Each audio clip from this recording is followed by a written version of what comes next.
400 aircraft climbed into the pale morning sky above the Pacific Ocean, and within hours nearly all of them would be destroyed.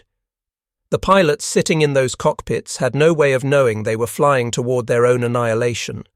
Some were veterans who had seen combat since the very beginning of the war.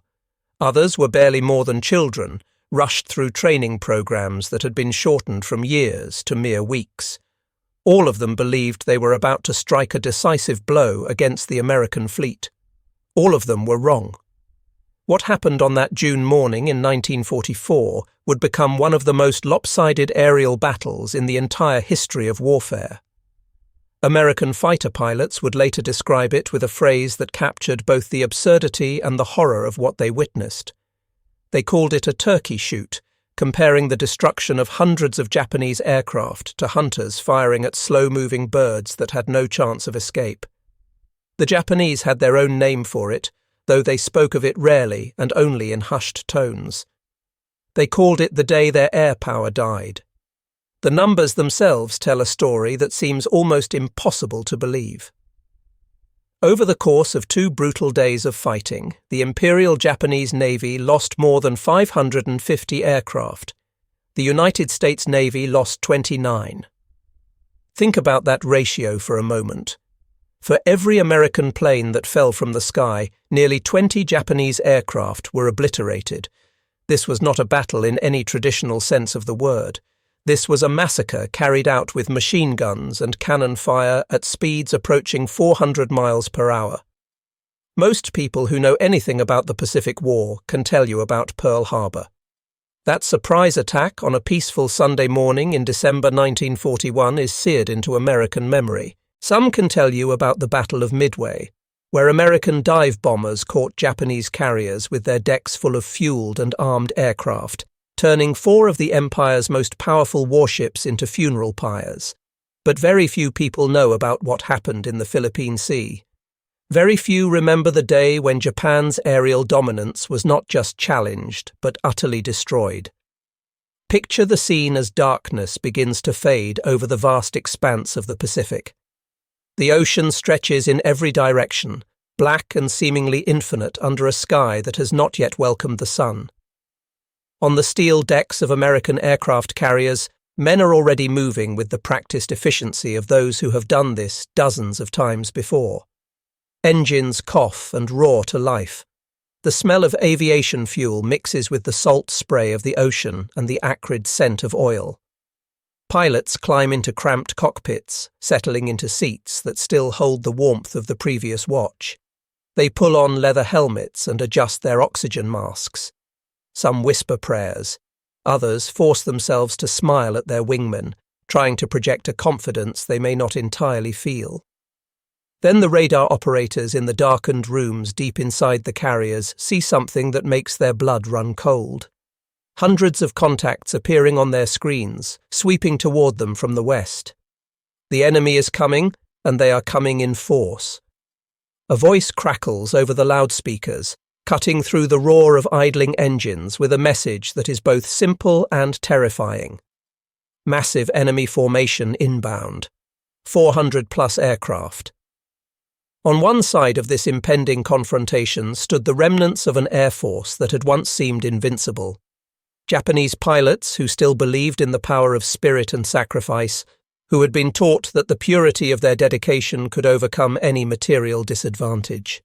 They flew an aircraft that had become legendary in the early years of the war, a fighter plane so agile and so deadly that American pilots had learned to fear the very sight of it. The Mitsubishi A6M had carved its reputation in blood across the skies of China, the Philippines, and the Dutch East Indies. On the other side stood a force that represented something entirely different. American pilots who had survived the desperate early days of the war, who had learned painful lessons about what worked and what didn't, who now flew a new aircraft that had been specifically designed to destroy the Zero. They had radar to guide them to their targets. They had coordinated fighter direction that could vector them onto enemy formations with deadly precision. And they had the Grumman F6F Hellcat, a fighter that may not have been as elegant as the Zero, but was infinitely more deadly. The Hellcat was not built to dance with enemy fighters in graceful aerobatic displays. It was built to kill them. Every design choice reflected a brutal pragmatism born from years of combat experience. The cockpit was surrounded by armor plating that could stop rifle-caliber bullets and shrapnel. The fuel tanks were self-sealing, meaning that even if enemy fire punctured them, they would automatically close the holes before all the fuel could drain away. 6 50-caliber machine guns were mounted in the wings, each one capable of firing 800 rounds per minute. When all 6 fired simultaneously, they created a cone of destruction that could saw an enemy aircraft in half. But to understand how this battle became such a one-sided slaughter, you need to understand how both sides arrived at this moment. You need to understand the journey that began years earlier, when Japan's aircraft seemed unstoppable and American pilots climbed into inadequate fighters knowing they were probably going to die. December 7, 1941. That date marks the beginning of everything that would follow. When Japanese carrier aircraft swept over Pearl Harbor in the early morning hours, they did not just attack a naval base. They shattered an illusion. For years, American military planners had believed that the Pacific Ocean itself was a defense, that the vast distances between the United States and potential enemies would provide warning and time to prepare. In less than 2 hours, that belief was shown to be fatally naive. Leading the attack were fighters that seemed to defy the laws of physics. The Zero was unlike anything American pilots had encountered before. It could turn inside any American fighter. It could climb faster. It had longer range. In the hands of a skilled pilot, it was absolutely lethal. The men who flew it were not novices fresh from training. They were combat veterans who had been fighting in China for years, men who had hundreds of hours of combat experience and who approached aerial combat with a precision and dedication that bordered on the fanatical. Over Wake Island, a tiny speck of coral in the vast Pacific, Zeros demonstrated their dominance. The American defenders, equipped with a handful of obsolete Grumman F6F Wildcat fighters, fought with desperate courage. They shot down several Japanese aircraft. They made the attackers pay for every inch of ground. But in the end, numbers and capability overwhelmed them. The Zeros could choose when and where to fight. They could disengage whenever they wanted. The Wildcats, slower and less maneuverable, had no choice but to accept battle on Japanese terms. The Philippines fell next. American and Filipino pilots, flying an assortment of aircraft that ranged from adequate to obsolete, found themselves completely outmatched. The Zero pilots struck with a coordination and skill that spoke to years of training and combat experience. They destroyed aircraft on the ground. They ambushed formations in the air. They established air superiority so complete that Japanese bombers could operate almost without interference. American pilots who survived those early encounters came back with stories that all sounded similar. The Zero was always there, they would say, always above you, waiting for the moment to strike. You could never see it until it wanted you to see it, and by then it was usually too late. Some pilots reported feeling the shadow of a Zero before they actually saw the aircraft, some primal survival instinct warning them that death was hovering just beyond their peripheral vision. One pilot who survived multiple encounters with Zeros described the experience in terms that captured the helplessness his comrades felt. He said you learned very quickly that you could not fight the Zero on its terms. You could not turn with it because it would turn inside your circle and put bullets into your engine or your cockpit. You could not climb with it because it would outclimb you and then dive on you from above. The only tactic that worked, and it did not work very often, was to dive away, using gravity and the Wildcat's more robust construction to build speed the Zero could not match. Fire a quick burst if you had a shot, then dive for the deck and pray you could get away before the Zero's guns found you. The Japanese doctrine that produced the Zero reflected a particular philosophy about air combat. They believed that maneuverability was the single most important characteristic a fighter could possess. Everything else was secondary, so they designed an aircraft that could outturn anything in the sky. To achieve this, they made compromises that American engineers would never have accepted. The Zero had no armor protection for the pilot. A single bullet in the right place could kill him instantly. The fuel tanks were not self-sealing. A few incendiary rounds could turn the entire aircraft into a fireball. The airframe was built as lightly as possible, which meant it was fragile. It could not handle the stress of high-speed dives or violent maneuvers that heavier American fighters could perform without difficulty. But in the early months of the war, these weaknesses did not matter because American pilots rarely got the chance to exploit them. The Zero pilots were simply too good, too experienced, too well trained. They knew their aircraft's capabilities and limitations intimately.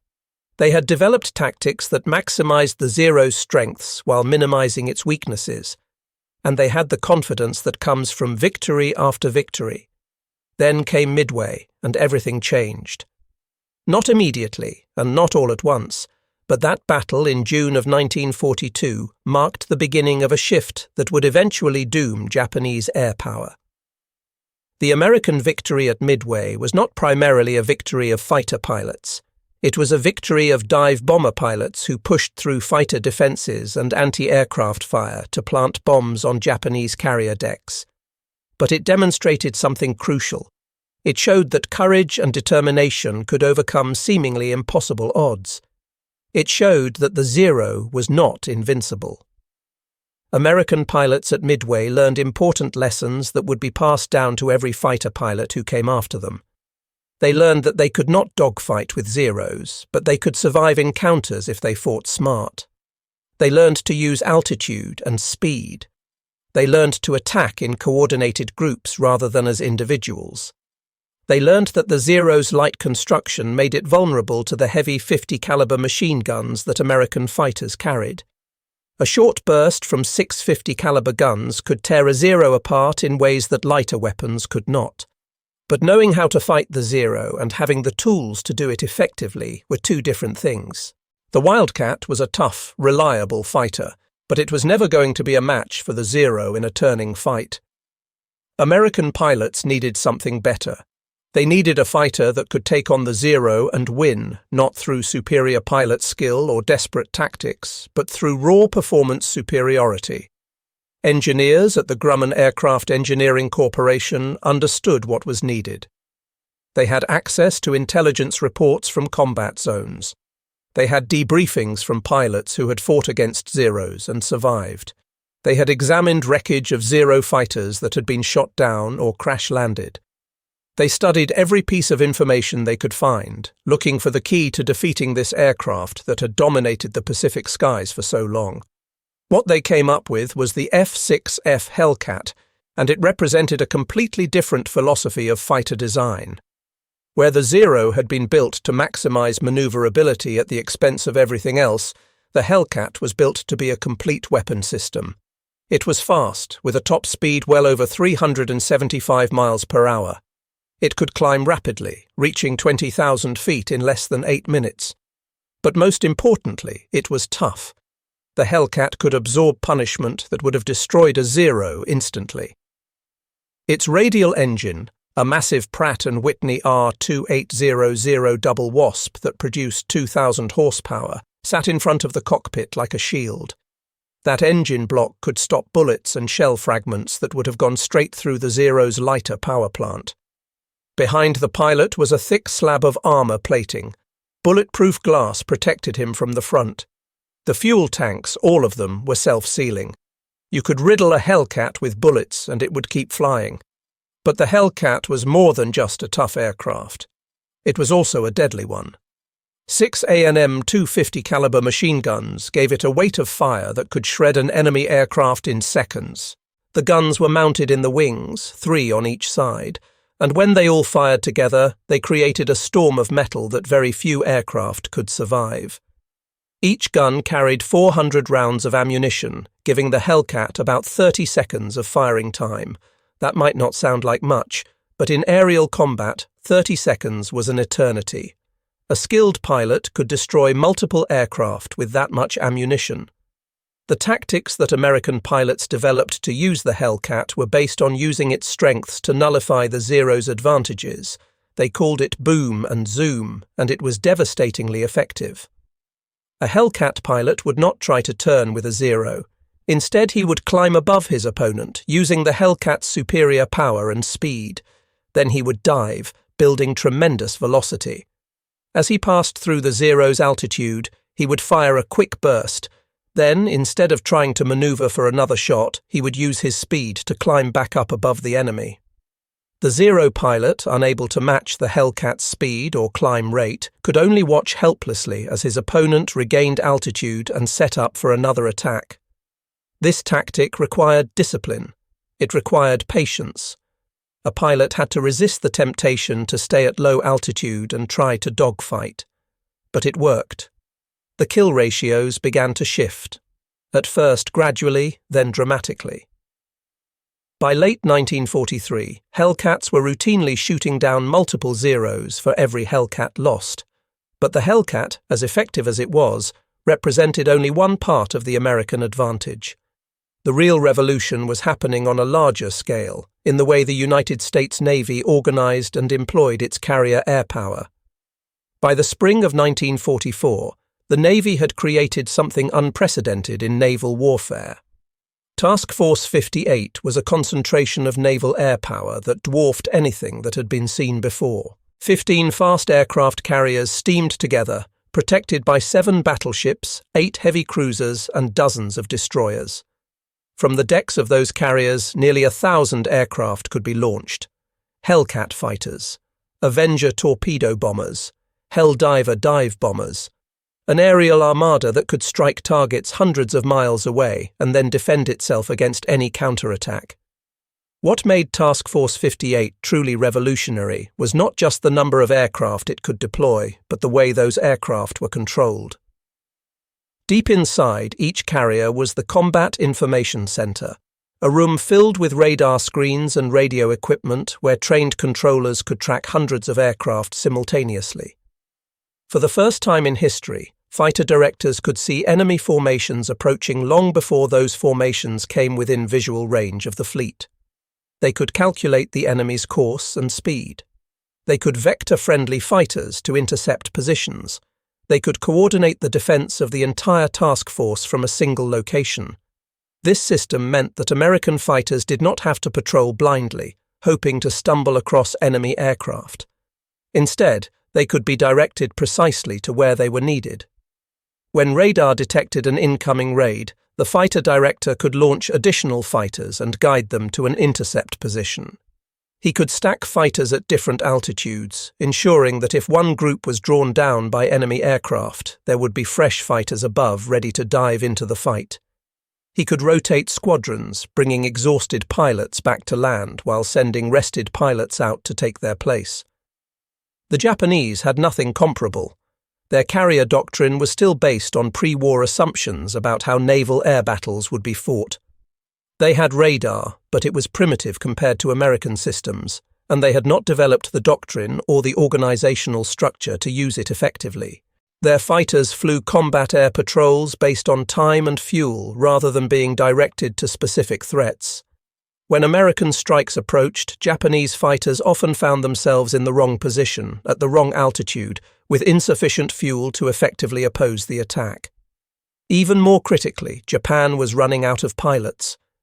The veterans who had attacked Pearl Harbor, who had fought over China and the Philippines, who had dominated the skies in the early years of the war, were mostly dead by 1944, shot down over Guadalcanal, lost in the grinding attrition of the Solomons campaign, killed in desperate battles over Rabaul and New Guinea. The men replacing them were poorly trained because Japan no longer had the time or the resources for thorough training programs. Before the war, a Japanese naval aviator would spend 2 years in training, accumulating hundreds of hours of flight time and extensive combat training. By 1944, replacement pilots were being pushed through abbreviated programs that gave them perhaps 50 hours of total flight time, much of it in training aircraft that bore little resemblance to the fighters they would fly in combat. They had minimal gunnery training, almost no formation flying experience, no combat tactics training. They were being sent into battle against American pilots who had 300 hours of flight time, extensive gunnery training, and months of intensive combat tactics instruction.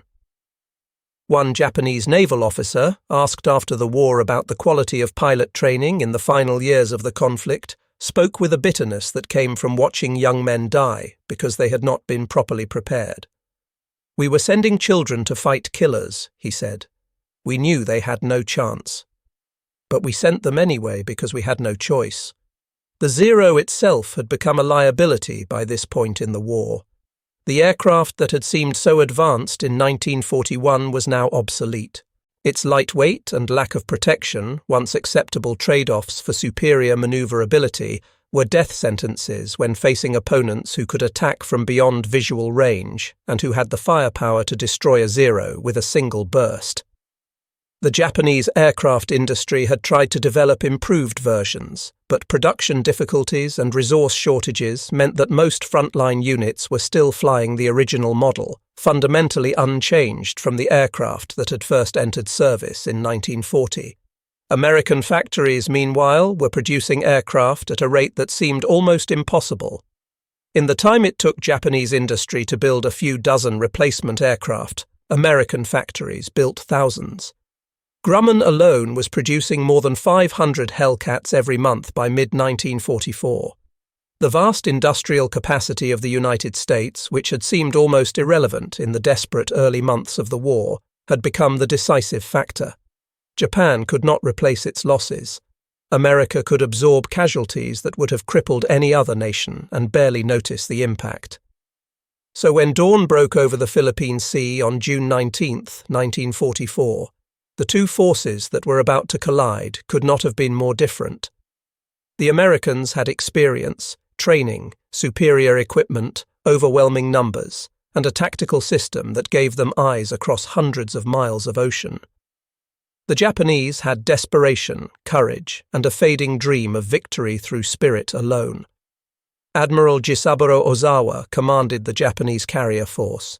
He was a capable and experienced officer who understood the odds he faced. But he also understood that he had been given a mission and that he had no choice but to carry it out. The American invasion of Saipan had to be stopped.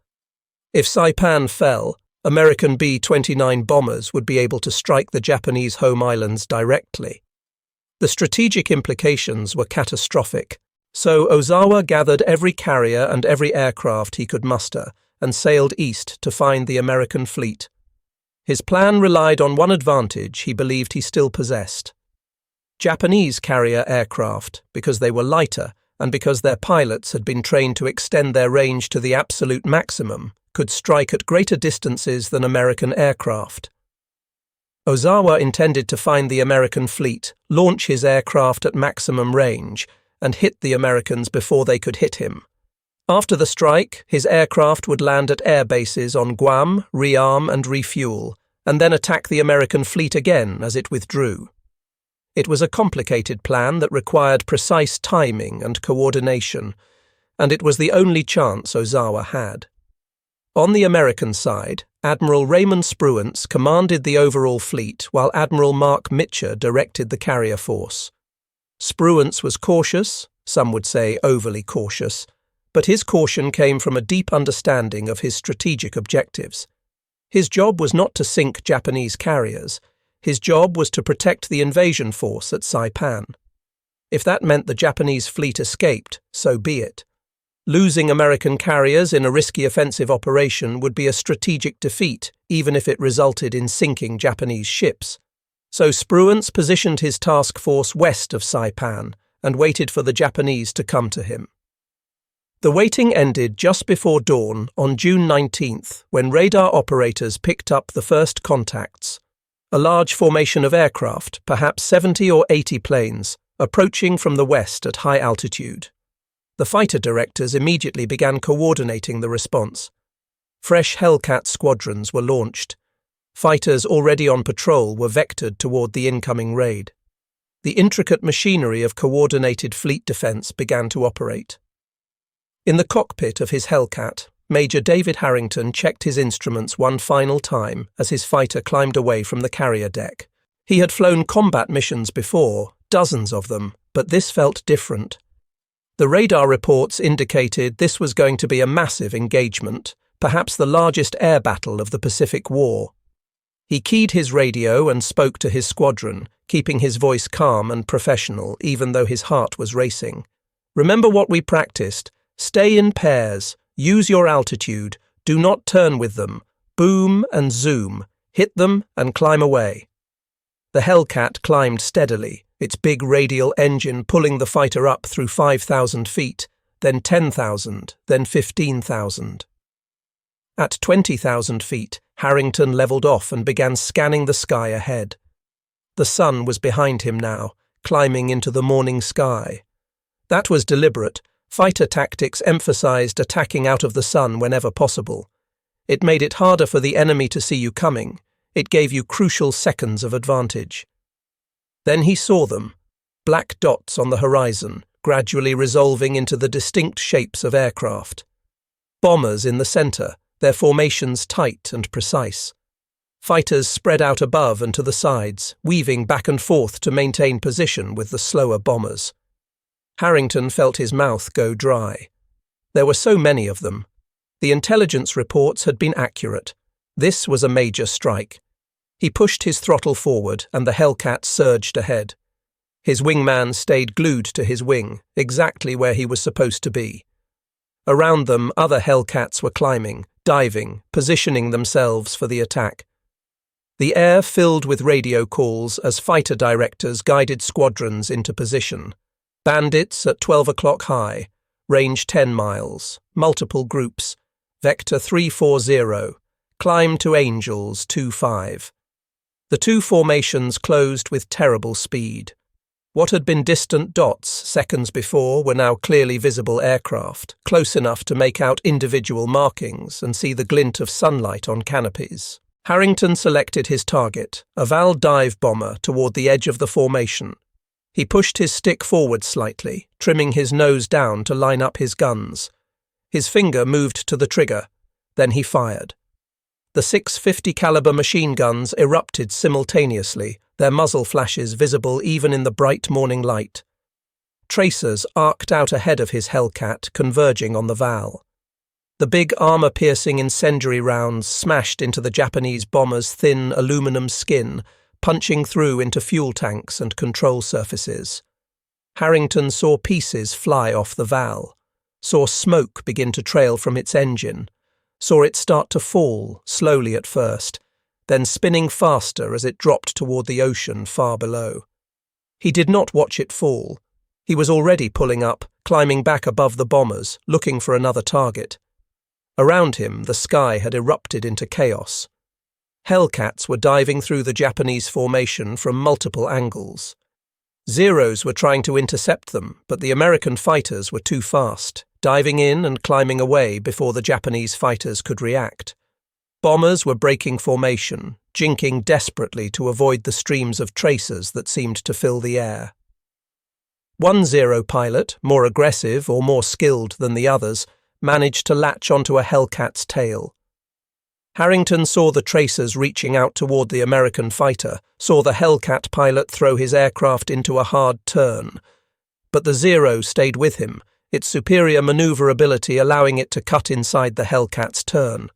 More tracers, some of them hitting now. Harrington saw pieces fly off the Hellcat's wing. He shoved his throttle to the firewall and dove, his Hellcat accelerating rapidly. The Zero pilot, focused on his target, never saw Harrington coming. The burst was perfect, catching the Zero just behind the cockpit. The light Japanese fighter seemed to disintegrate under the impact of 6 heavy machine guns firing simultaneously. One wing folded back, the fuselage broke in half. What had been an aircraft became tumbling wreckage in less than a second. The Hellcat that had been under attack pulled up, trailing smoke but still flying. Its pilot's voice came over the radio, shaky but alive. "Thanks for the assist." The battle continued. More Japanese formations appeared, wave after wave of them. The fighter directors counted them as they approached. Second wave inbound. 100-plus aircraft. Third wave forming. Estimate 80 bandits. Each wave was met by fresh squadrons of Hellcats, guided to intercept positions by radar and voice direction. The Japanese fought with desperate courage, but courage alone could not overcome the massive disadvantages they faced. Japanese torpedo bombers, slow and vulnerable, tried to press their attacks through storms of anti-aircraft fire and the slashing attacks of Hellcats. Very few survived long enough to launch their torpedoes. Those that did found their weapons easily avoided by American ships whose radar had given them plenty of warning about the incoming attack. Dive bombers tried to climb to altitude for their attack runs, but were torn apart by Hellcats before they could position themselves. The few that survived to dive were met by a curtain of anti-aircraft fire from the hundreds of guns mounted on American ships. By midday, the slaughter was absolute. The sky was full of falling aircraft, of parachutes drifting down toward an ocean that stretched empty in every direction, of smoke trails marking the final seconds of aircraft that had been hit and were falling toward the sea. American pilots, many of them, were shocked by the sheer scale of the destruction. This was not combat as they had trained for it. This was more like target practice.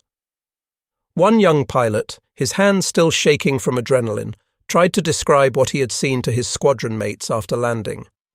"I counted 6 confirmed kills," he said. "But there were others I hit that I did not see crash. There were so many of them, and they just kept coming. We just kept shooting them down, and they kept coming." The Japanese launched 4 separate major attacks that day. Each one was destroyed before it could inflict significant damage on the American fleet. The mathematical brutality of the battle was unprecedented.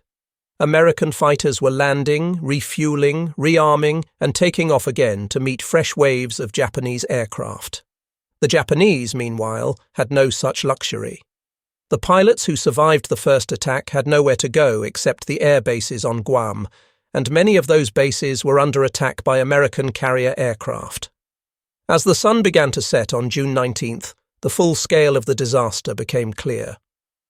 Of the approximately 400 aircraft the Japanese had launched in the morning attacks, fewer than 100 had survived to land at Guam or return to their carriers. American losses were negligible in comparison. Fewer than 20 fighters had been shot down, and several of those pilots had been recovered from the ocean by American submarines and destroyers that had been stationed specifically for that purpose. In the darkened Combat Information Center of the USS Lexington, staff officers stared at the tally boards in something approaching disbelief. The numbers seemed impossible. Yet they were confirmed by multiple sources: gun camera footage from fighters, reports from pilots, observations from ships. The Japanese had lost hundreds of aircraft in a single day of fighting. Their entire air offensive had been shattered. Admiral Mitchell, studying the reports, made a decision. The Japanese carriers were out there somewhere, probably retreating west. They would be vulnerable, their decks empty of aircraft, their fuel bunkers depleted from launching and recovering the day's strikes. This was an opportunity to finish what the fighters had started. But it would mean launching an attack late in the day, which meant his aircraft would have to return and land after dark. Night carrier landings were dangerous even in peacetime. In combat conditions, with pilots exhausted from a day of battle, the risks were enormous. Mitchell gave the order anyway.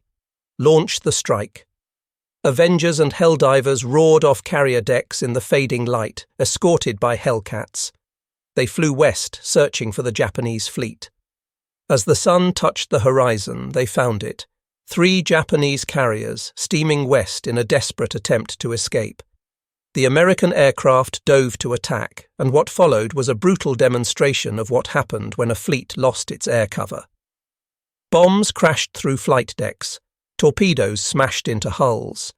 2 carriers were left burning and sinking. The third was damaged so severely it would never operate aircraft again.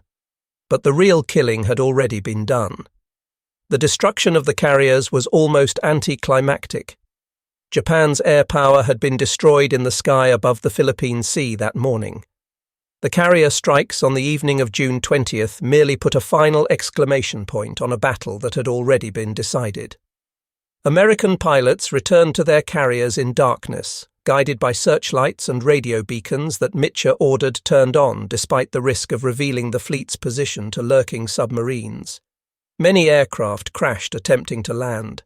Pilots, exhausted and flying on fumes, misjudged their approaches. Some landed in the ocean near the carriers and were rescued. Others were not so fortunate. But even these losses, tragic as they were, paled in comparison to what the Japanese had suffered. When accountants and historians tallied the final butcher's bill from the Battle of the Philippine Sea, the numbers told a story of annihilation. Japan lost more than 550 aircraft over the 2 days of fighting. 3 fleet carriers were sunk or put out of action permanently. Hundreds of aircrew, many of them irreplaceable veterans, were dead. The American losses were 29 aircraft in combat and several dozen more in operational accidents, most of those during the night recovery on June 20th. The kill ratio of the battle was approximately 19-1 in favor of the Americans. That number, as stark as it is, actually understates the true impact of the battle. Many of the Japanese pilots who survived had been so badly shaken by the experience that they were never again effective in combat. The psychological impact of watching hundreds of your comrades shot out of the sky, of realizing that your training had been inadequate and your equipment obsolete, left scars that did not heal. Japan's naval aviation never recovered from the losses it suffered in the Philippine Sea. The pilots who died there could not be replaced. The aircraft industry could build more Zeros, though even that was becoming difficult as American submarines strangled Japan's supply of raw materials, but it could not build experienced pilots. By the summer of 1944, it took years to create a truly skilled combat aviator, and Japan no longer had years. It barely had months. The strategic consequences flowed directly from this tactical annihilation. With Japanese air power effectively destroyed, the invasion of Saipan proceeded without significant air attack. American forces captured the island, along with Tinian and Guam, in brutal ground fighting that cost thousands of lives. But once those islands were secure, American engineers began constructing the massive airfields that would serve as bases for B-29 Superfortress bombers. By November of 1944, those bombers were striking Tokyo and other Japanese cities, beginning a campaign of strategic bombing that would eventually burn most of Japan's major urban centers to ashes. The road from Saipan led directly to Iwo Jima and Okinawa, to the fire raids that killed hundreds of thousands of Japanese civilians, to the atomic bombs that destroyed Hiroshima and Nagasaki. All of that became possible because of what happened in the skies above the Philippine Sea on that June day in 1944. The men who flew Hellcats in that battle came home to a country that barely knew what they had accomplished. The Battle of the Philippine Sea received relatively little press coverage. It was overshadowed by the invasion of Normandy, which happened on June 6th, just 2 weeks before the carrier battle. The European theatre commanded more attention in American newspapers. The drama of American troops storming French beaches made better headlines than carrier pilots shooting down Japanese aircraft over an empty ocean thousands of miles from anywhere. But the pilots knew. They knew they had witnessed something extraordinary. They had seen the moment when American air power became utterly dominant in the Pacific. They had seen an enemy that had once seemed invincible, revealed as vulnerable and outmatched. And they had done the fighting, the killing, the dangerous work that made victory possible. The Hellcat that carried them through that battle went on to compile one of the most impressive records of any fighter aircraft in history. By the time the war ended in August of 1945, Hellcats had destroyed more than 5,000 enemy aircraft. The kill ratio, averaged across all Hellcat operations, was 19-1, exactly the same ratio as the Philippine Sea battle. That was not a coincidence. That ratio represented the fundamental superiority of the Hellcat and the system built around it. The Zero, which had begun the war as a symbol of Japanese technological achievement and martial prowess, ended it as an obsolete relic. In the final months of the war, Zeros were used primarily for kamikaze attacks. Japanese commanders, knowing they could not train pilots well enough to survive conventional combat, instead sent them on one-way missions to crash their aircraft into American ships. Even this desperate tactic had limited success. American fighter pilots and anti-aircraft gunners shot down most kamikazes before they could reach their targets. There is a particular tragedy in imagining what it must have been like to be a young Japanese pilot in those final months of the war. To know that you were being sent into battle with inadequate training, in an obsolete aircraft, against an enemy that had every possible advantage. To know that your mission was not to fight and survive, but to die in a way that might, if you were very lucky and very skilled, damage a single enemy ship. To know that the spirit and sacrifice your commanders talked about so much would not save you, would not save your comrades, would not save your country. The American pilots who fought them had their own burdens. Many struggled with what they had done, even though they had been fighting a necessary war against an enemy that had attacked their country without warning. It is one thing to shoot down an enemy aircraft in a hard-fought dogfight, where both pilots have a chance. It is something else entirely to massacre hundreds of poorly trained pilots who never had any real chance of survival. Some American pilots described feeling sick after the Philippine Sea battle, not from fear, but from the sheer scale of the slaughter they had participated in.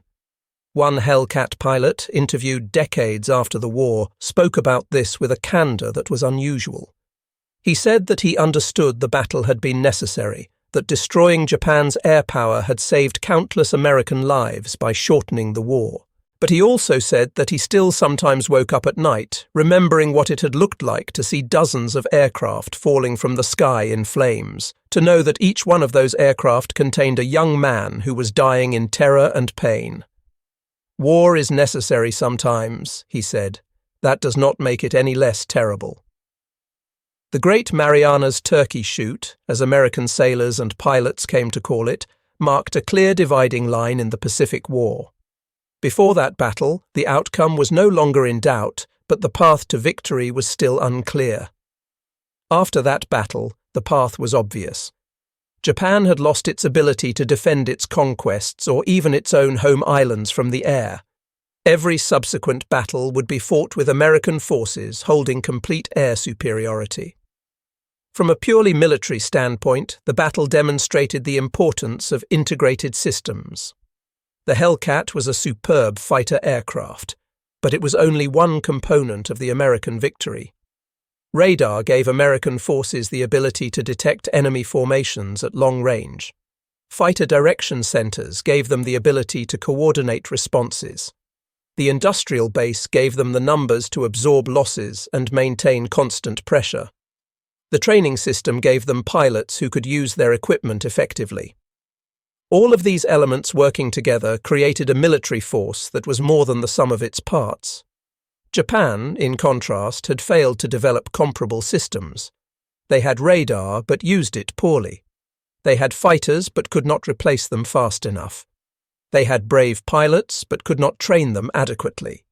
They had a warrior tradition that emphasized spirit and self-sacrifice, but had no answer when confronted with an enemy that combined superior technology, superior numbers, and equally brave pilots who had no intention of sacrificing themselves unnecessarily.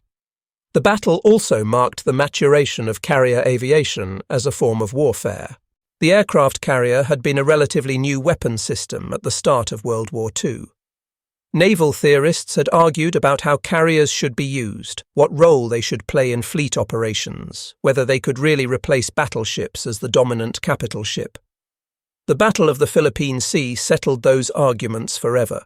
Carriers had met in the largest clash of carrier forces in history, and the side with better carriers, better aircraft, and better doctrine had won a victory so complete that the losing side never recovered. Some historians have argued that the battle was actually a disappointment because the American forces did not pursue more aggressively, did not sink more Japanese carriers, did not destroy the Japanese fleet completely. Mitcher wanted to pursue. Many of his officers wanted to pursue. But Spruance, with his cautious temperament and his clear understanding of strategic priorities, refused to take the risk. His job was to protect the Saipan invasion force, and he would not abandon that responsibility to chase enemy carriers that might lead him into a trap. Whether Spruance made the right decision has been debated for decades. Certainly Mitcher thought he made the wrong decision, but the results speak for themselves. The strategic objective was achieved. Saipan was captured. Japan's air power was destroyed. The American fleet suffered negligible losses. By the ruthlessly pragmatic standards of military success, the battle was an overwhelming victory, regardless of the carriers that escaped. For the men who flew that day, the battle remained the defining moment of their lives. They had been part of something extraordinary, a battle so one-sided that it seemed almost unreal. They had tested themselves and their aircraft against an enemy that had once seemed invincible, and they had won so completely that the outcome was never in doubt. The Hellcat continued to serve for years after the war ended. It fought in the Korean War. It served with several Allied air forces well into the 1950s. But it was always the Philippine Sea battle that defined its legacy, that moment when American fighters swarmed into a formation of Japanese aircraft and destroyed it with an efficiency that seemed almost mechanical. The Zero disappeared into history much more quickly. After the war ended, the remaining aircraft were scrapped or put in museums. The design was obsolete, made irrelevant by jet fighters that could fly twice as fast and hit twice as hard. But the Zero left its own legacy, a lesson about the dangers of pursuing a single characteristic, in this case maneuverability, at the expense of everything else. Aircraft designers learned from the Zero's failures as much as from its successes. Today, the Battle of the Philippine Sea exists mostly in history books and the fading memories of the few men who survived it. The ocean where it was fought looks the same as it did that June morning in 1944. The same waves roll endlessly from horizon to horizon. The same sun climbs into a sky that remembers nothing of the fury that once filled it. But on that day, history pivoted. The balance of power in the Pacific shifted irrevocably. An empire that had believed in its own invincibility discovered that spirit and tradition could not overcome steel and industrial might. Pilots who had thought themselves the finest in the world learned that training and equipment mattered more than courage. And a war that had begun with American humiliation at Pearl Harbor moved one step closer to ending with Japanese surrender in Tokyo Bay. 400 aircraft had climbed into the dawn. By nightfall, they were gone. The hunters had become the prey. The myth of the Zero had died in flames, and the Pacific sky had chosen its master. That day would echo through the remaining months of the war and shape the decades that followed. It was a day of fire and death and victory purchased with the lives of thousands of young men who had barely begun to live.